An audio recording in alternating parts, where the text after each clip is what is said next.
Ayan na naman, magandang araw mga kapisonet natin. So samahan nyo kaming muli sa aming Pisonet journey. At ayan nga, may nireport sa ating Pisonet na branch natin. At ang problema daw po ay pag minsan hindi daw po nagki-credit yung kanyang hinuhulog. So na-check natin na sa ngayon ay okay naman, pero may instances daw po nang nangyayari ay hindi daw po umooras. So unang-una na gagawin natin is check natin yung kanyang coin slot, sapagkat ito lamang po yung nakikita nating dahilan kung bakit hindi siya nagkakaroon ng credit. So una, tanggalin nyo lang yung kanyang mga tornilyo, tapos natin alisin yung mismong unit na coin slot. Ayan. So baklasin lang natin ito, no? Alam nyo naman na kung paano magtanggal ng coin slot. Alam nyo na rin kung paano magbaklas. So ang unang-unang titignan po kasi natin dito is yung kanyang stopper. Ayan. So upon checking, nung binuksan natin ay ito yung bumungad po sa atin. Kung mapapansin nyo po, yung kanyang stopper ay nag-i-stack up lamang. Supposed to be yan ay bumabalik po yan dahil may spring. So unang-una na gagawin po natin is ating pong lilinisan na yung kanyang mismong stopper. Lahat po yan, nakikita nyong pupunasan na po natin yan. Ayan. So mabilis ang gawa lamang po ulit. Punas-punas lang, syempre.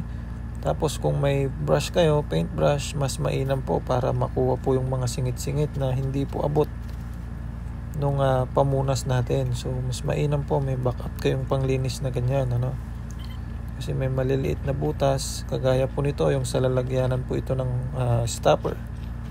Sa ilalim po niyan, possible may mga dumi din po, alikabok o mga bato-batong maliliit.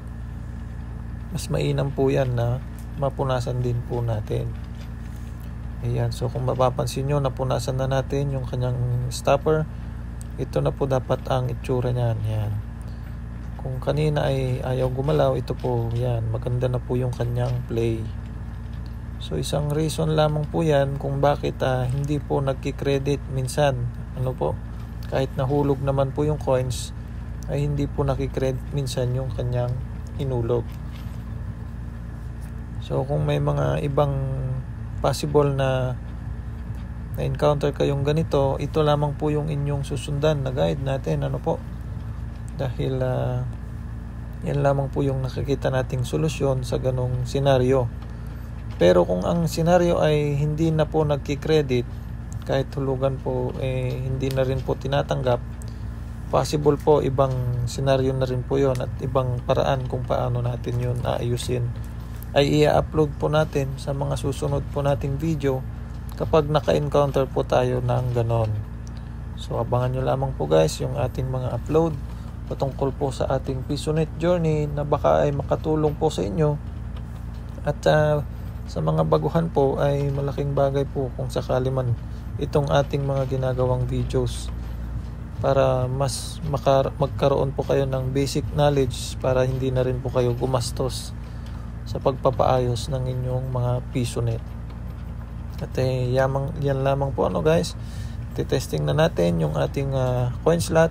Kakabit na natin yung wiring at ipapakita natin na halos lahat naman na nung hinulog nating coins dyan ay kanya na pong tinatanggap. Ayan. So salamat pong muli sa panonood at sana ay nasundan nyo po.